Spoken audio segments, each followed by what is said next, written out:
देखिए क्वेश्चन जो हमारा दिया गया है वो दिया गया है कि किसी एक समांतर प्लेट है, संधारित्र है, जिसके एकांक आयतन में संचित ऊर्जा जो U बराबर है या U के मान लेते हैं,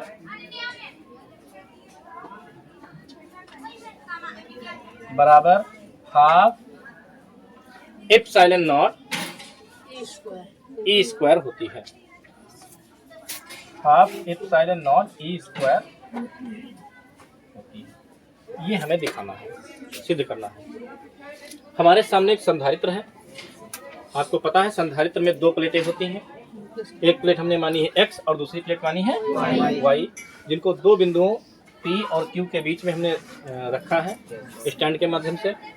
दूसरी प्लेट को भूसंपर्कित किया जाता है, कर दिया। पहली प्लेट को आवेश देंगे, वो हमने बना दिया है। अब हम मान लेते हैं कि माना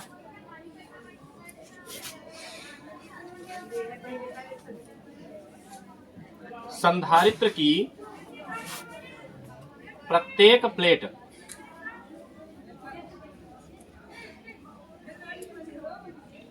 का क्षेत्रफल A मीटर स्क्वायर।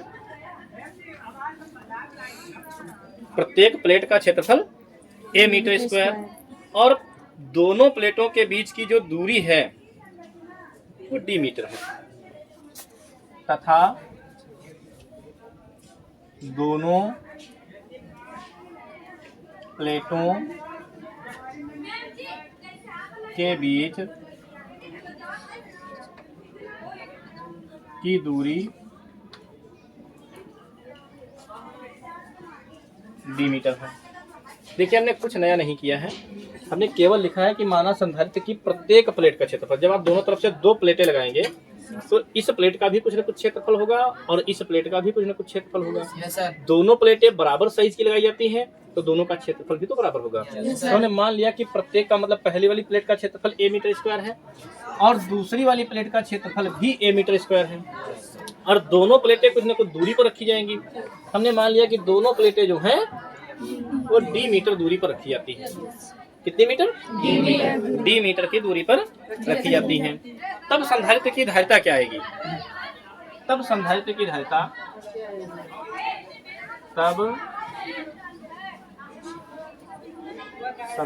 की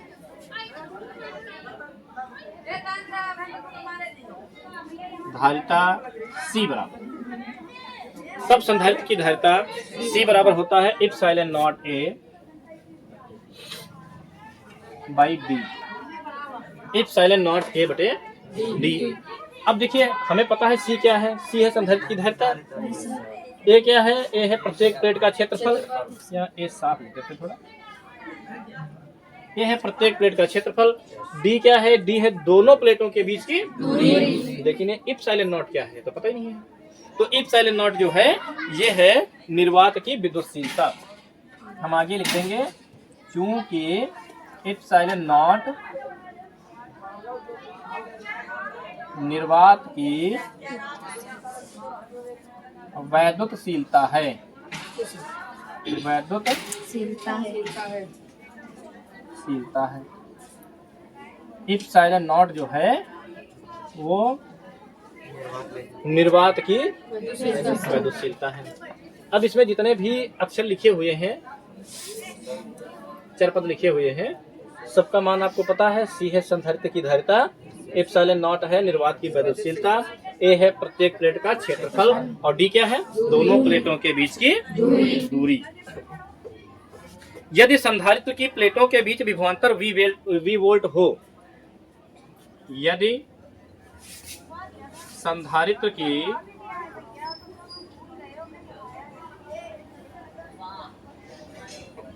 प्लेटों के बीच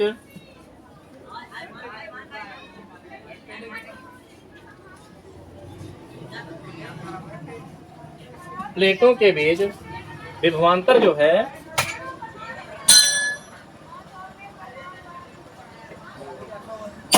V वोल्ट हो, यदि संधारित्र की प्लेटों के बीच विभवांतर V वोल्ट हो तो तो प्लेटों के बीच वैद्युत क्षेत्र में प्लेटों के बीच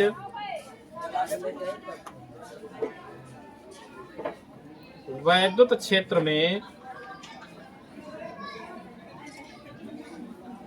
प्लेटों के बीच वैद्युत क्षेत्र में संचित ऊर्जा U बराबर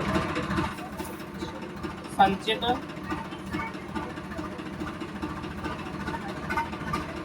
ऊर्जा U बराबर संचित ऊर्जा U बराबर हाफ CV²। क्या हो जाएगा? Half CV²। देखिए हम पिछले क्वेश्चन में U बराबर हाफ CV² प्रूफ कर चुके हैं, सिद्ध कर चुके हैं कि U बराबर जो होता है हाफ CV² होता है। ठीक है, और C का मान अभी हमने ऊपर निकाल लिया है। धारिता C का मान कितना आया है? तो U बराबर हो जाएगा हाफ और C की जगह पे epsilon not A by D और इंटू V स्क्वायर। कोई समस्या तो इसमें नहीं है। हमने बताया है कि U बराबर हाफ CV² हमने इससे पहले वाले क्वेश्चन में सिद्ध कर लिया है, और C बराबर epsilon not A by D होते हैं। तो U बराबर हाफ CV² है, C की जगह पे हमने केवल C का मान रखा है, बाकी कुछ नहीं बदला है। अरे अच्छा, ये ऊर्जा है इसलिए इसका मात्रक क्या होगा? ऊर्जा है तो इसका मात्रक होगा भैया जूल। तो ये आएगा half epsilon not A by D into V square. अच्छा, मान लेते हैं कि प्लेटों के बीच वैद्युत क्षेत्र की तीव्रता E बराबर, माना प्लेटों के बीच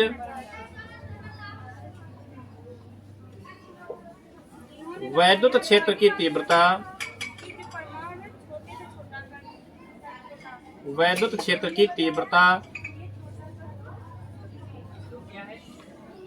E है। माना प्लेटों के बीच वैद्युत क्षेत्र की तीव्रता, देखिए दो प्लेटें हैं, दोनों प्लेटों के बीच में जो वैद्युत क्षेत्र आएगा, वैद्युत क्षेत्र की जो तीव्रता आएगी वो E है। तो फिर E बराबर क्या हो जाएगा? अगर E है तो E बराबर क्या हो जाएगा?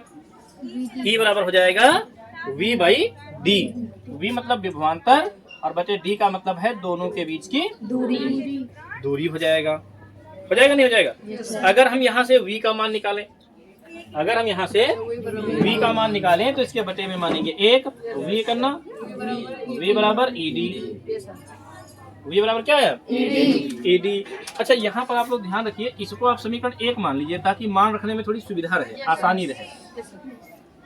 ठीक है, तो हमने V जो है V बराबर ED कर लिया। अब हम क्या लिखेंगे? V का मान समीकरण 1 में रखने पर, इसीलिए समीकरण 1 माना है इसको। क्या लिखेंगे भैया? V का मान समीकरण 1 में रखने पर, V का मान समीकरण 1 में रखने पर, V का मान समीकरण 1 में रखेंगे। आप लोग ध्यान से देखेंगे, पहले समझेंगे। देखिए U बराबर half epsilon not A by D into V लिखा है ना, और V की जगह पे हम क्या लिखेंगे? ED। और V का है स्क्वायर, तो इसका भी हम कर देंगे होल स्क्वायर। कुछ भी ऐसा नहीं है जो आपकी समझ में ना आए, सब कुछ समझ में बहुत आसानी से आएगा। बस आप लोग जो है ध्यान से इसको हल करते रहिए, देखते रहिए। अगर हम यहाँ पर ब्रैकेट खोल दें, क्यों खोल दें? क्योंकि इसमें नीचे D है। ब्रैकेट खोलेंगे तो एक D से D डायरेक्ट नहीं काट सकते। ठीक है, U बराबर क्या हो जाएगा? U बराबर हो जाएगा half epsilon not A by D into V square into D का स्क्वायर। हाँ, अच्छा E है, V नहीं है, E है। हाँ, यहाँ पर भी E है, E का स्क्वायर इंटू D का स्क्वायर। अच्छा, ये बटे में D है और ये ऊपर D है, तो D का स्क्वायर कट जाएगा। D बराबर 2 बार है ना, तो एक बार D जो है कट जाएगा। तो U बराबर क्या हो जाएगा? Half epsilon not A into E square D। इतने तो आएगा? Yes sir. इतने में कोई समस्या तो नहीं है? नहीं सर। नहीं है। अब हम क्या लिखेंगे, चूंकि हम जानते हैं हमें निकालना क्या है, हमें निकालना है प्रति एकांक आयतन में। किसमें? प्रति एकांक आयतन में। तो हम क्या लिखेंगे, अब भैया लिखेंगे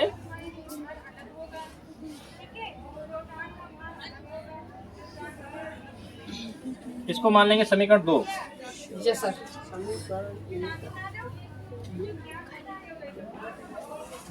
समीकरण 2 मान लेंगे। यस। अब हम लिखेंगे कि प्लेटों के बीच जो एक खाली स्थान है, प्लेटों के बीच जो खाली स्थान है, इसका आयतन निकालेंगे। देखिए कैसे निकालेंगे, क्योंकि हमें एकांक आयतन में निकालना है भैया, अभी हम समझा रहे हैं। हम लिखेंगे प्लेटों के बीच प्लेटों के बीच खाली स्थान या रिक्त स्थान, खाली स्थान का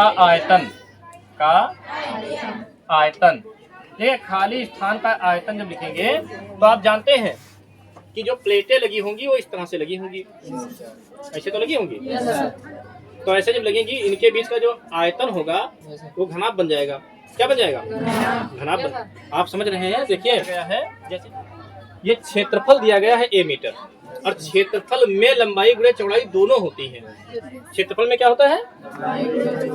क्षेत्रफल में लंबाई गुणे चौड़ाई दोनों होती है, अर्थात यहाँ पर आपका जो a लिखा जाएगा इसमें लंबाई भी है और चौड़ाई भी है, और ऊंचाई की जगह पे आपका d आ गया, दोनों प्लेटों के बीच की दूरी। तो इसका आयतन जो आएगा वो आएगा AD मीटर। अब हम क्या लिखेंगे, अतः प्रति एकांक आयतन में संचित ऊर्जा, मतलब एकांक आयतन में, कम से कम आयतन में, 1 मीटर क्यूब आयतन में कितनी ऊर्जा होगी, इसको लिखेंगे UK बराबर U बाई आयतन, और आयतन क्या है? AD। तो UK बराबर U का मान क्या है? हाफ एप्सिलॉन नॉट A गुणे E स्क्वायर D, ये है। और बटे क्या लिखेंगे? AD। तो D से D कट जाएगा और A से, तो U के बराबर क्या हो जाएगा? Half epsilon not E square. और हमें ऊर्जा घनत्व जो है, ऊर्जा घनत्व किसे कहते हैं? प्रति एकांक आयतन में उपस्थित ऊर्जा को ऊर्जा घनत्व कहते हैं। हमें यही सिद्ध करना था, और ये भी हमारा सिद्ध हो गया। बस यहीं पर जो है ये सिद्ध हम, ठीक है। हाँ, मात्रा क्या इसका है? जूल प्रति मीटर क्यूब। जूल प्रति मीटर क्यूब। ये कहाँ से आया आपको पता है? जूल प्रति मीटर क्यूब। देखिए ऊर्जा का मात्रा क्या था? जूल, और आयतन का क्या था? तो जूल के बटे में क्या आया? मीटर आयतन। तो जूल के बटे में मीटर, मतलब जूल प्रति मीटर क्यूब। और आप अगर चाहो तो इसको ऐसे भी लिख सकते हो, जूल मीटर की पावर भैया -3।